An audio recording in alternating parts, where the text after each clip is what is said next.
Assalamualaikum warahmatullahi wabarakatuh. Saudaraku dimanapun berada, saya sedang berada di BNPB. Kata yang terekam oleh saya dari Pak Doni adalah supermarket bencana. Musim kemarau, kebakaran hutan, musim hujan, banjir, kemudian Gunung Merapi, Gunung Batuk-Batuk, erupsi dan seterusnya. Ditambah lagi kegagalan manusia menata dirinya, emosinya tidak stabil, ingin kaya cepat, menghantam hutan.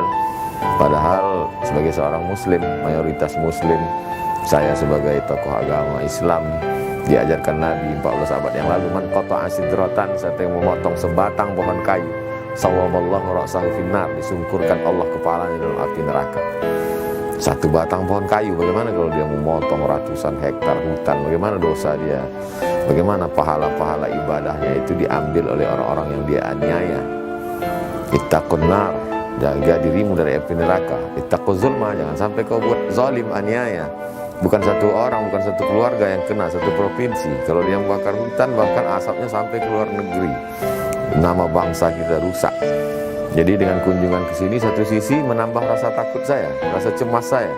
Dan tadi ketika jalan-jalan berkeliling, apalagi ketika Pak Doni menjelaskan, ini loh Pulau Sumatera, oh tempat aku lahir, ternyata di situ lempeng. Kenapa tidak lahir di Eropa saja ya? Kenapa? Kembali bahwa kita percaya kepada takdir Allah Subhanahu wa Ta'ala. Tapi ternyata di balik musibah itu, rahmatnya juga luar biasa. Karena di dalamnya itu ada emas, nikel, batu bara, high cost memang. Harga yang kita terima cukup mahal. Apakah kita mesti pindah meninggalkan negeri ini? Tidak.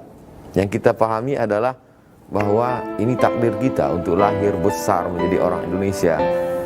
Kita punya kecerdasan akal diberikan Allah Subhanahu wa Ta'ala. Mari kita berpikir betapa ilmu pengetahuan menjawab bahwa tsunami ini sesungguhnya sudah terjadi berkali-kali, bukan sekali.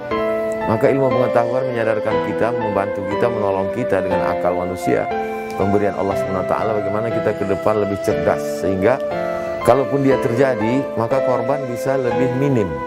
Dan kemudian kita lebih cinta sayang kepada alam. Ternyata informasi dari Pak Doni, bagaimana di tanah yang kering kerontang kemarau, kita bisa buat kebun sukun yang begitu luas. Sekarang orang begitu takut minum air gula tebu, manis, diabetes, orang yang gulanya tinggi amat sangat rentan kena COVID. Mengapa kita tidak beralih ke kebun aren, mengembangkan aren gula merah? Jadi sebenarnya gayung bersambut, di balik musibah itu ada hikmah. Husul kata Allah, asa antakrahu syai'an, boleh jadi kau benci sesuatu, wa yaj'allahu fi khairan katsira, di balik kebencian itu ada kebaikan-kebaikan yang luar biasa. Kita cintai negeri ini, kita sayangi bangsa ini, satu nusa, satu bangsa, sadar bencana. Terima kasih. Assalamualaikum warahmatullahi wabarakatuh.